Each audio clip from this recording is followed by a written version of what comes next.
कुछ दिन पहले आदरणीय प्रधानमंत्री जी ने मंच से कहा था कि कुछ लोग उत्तर प्रदेश की भाजपा सरकार को बुलडोजर की सरकार कहकर बदनाम कर रहे हैं। अब आप ही बताइए, जो सरकार अपने गरीबों का घर उजाड़े, जो सरकार उनसे उनका घर छीन ले, तो वो क्या बुलडोजर की सरकार नहीं है? आप ही बता दीजिए। बुलडोजर की सरकार है कि नहीं, आप ही बता दीजिए। साथियों, ये बुलडोजर की सरकार पर आदरणीय प्रधानमंत्री जी ने कहा था कि नहीं, वो बुलडोजर की सरकार नहीं है। तुम्हें आंखें खोलनी चाहिए और देखना चाहिए कि उत्तर प्रदेश में कितनी प्रगति हो रही है, कितना व्यापार बढ़ रहा है। तो साथियों, हमारे प्रधानमंत्री जी हैं, अगर कहेंगे आंखें खोल के देखो, तो हमने कोशिश करी, ढूंढा कि उत्तर प्रदेश में क्या चल रहा है। घर उजाड़ना तो एक कहानी थी, दूसरी ओर क्या चल रहा है हमने वो भी पढ़ने की और समझने की कोशिश करी। तो साथियों, पाया कि यूपी आज पूरे देश में नंबर 1 बन चुका है। उद्योग में नहीं, अपनी बहन बेटियों पे अत्याचार करने के लिए देश में नंबर 1 बन चुका है। लालच है ऐसी सरकार को जो अपनी बहन बेटियों को सुरक्षा नहीं दे पाती। साथियों, उससे भी डरावना सच सामने आया। यूपी में 40% बच्चे कुपोषण के शिकार हैं और यह देश में नंबर सबसे ज्यादा है। देश में सबसे ज्यादा कुपोषण के शिकार के केसेस बच्चों के यहां उत्तर प्रदेश में आते हैं। ऐसी सरकार जो अपने बच्चों को भूखा रख ले, वो बर्दाश्त कर ले, क्या ऐसी सरकार को सत्ता में रहने का हक है? नहीं है ना, बिल्कुल। परंतु साथियों, हमारे आदरणीय प्रधानमंत्री जी ने कहा कि आंखें खोल बेटा, आंखें खोल और देख यूपी में क्या प्रगति हो रही है।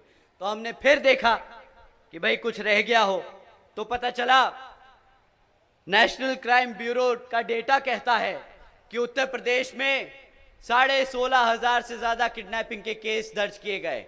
अब आप ही बताइए, जहां पे बच्चे बहन बेटियां सुरक्षित नहीं हैं, हमारे छोटे छोटे बच्चे भूखे रह रहे हैं, जहां पे किडनैपिंग बढ़ती जा रही है, तो ये बुलडोजर की सरकार तो नहीं है। साथियों, मैं मानता हूं कि ये बुलडोजर की सरकार नहीं है।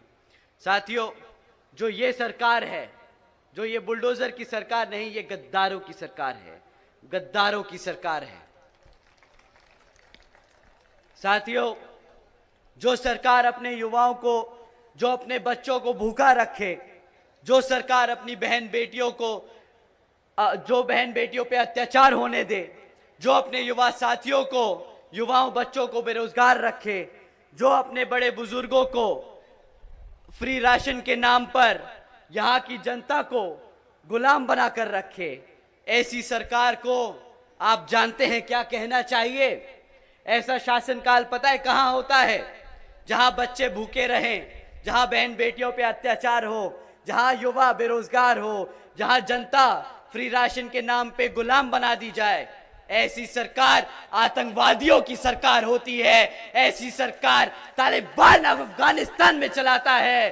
साथियों, इन सरकारों ने, भाजपा की सरकार बुलडोजर की सरकार नहीं, यह आतंकवादियों की सरकार है, अपनी आवाम को गुलाम बनाकर रखा है। ऐसी सरकार का समय आ गया है अब खत्म होने का, और यहां पर बहुजन समाज पार्टी की सरकार बनाकर, बहन जी को प्रधानमंत्री बनाकर यहां पे उत्तर प्रदेश में बहुजन समाज पार्टी का राज कायम। आकाश आनंद, उम्मीदवार महेंद्र सिंह यादव, श्याम अवस्थी, अंशय कालरा तथा रैली के आयोजक श्री विकास राजवंशी इत्यादि रैली में उपस्थित थे।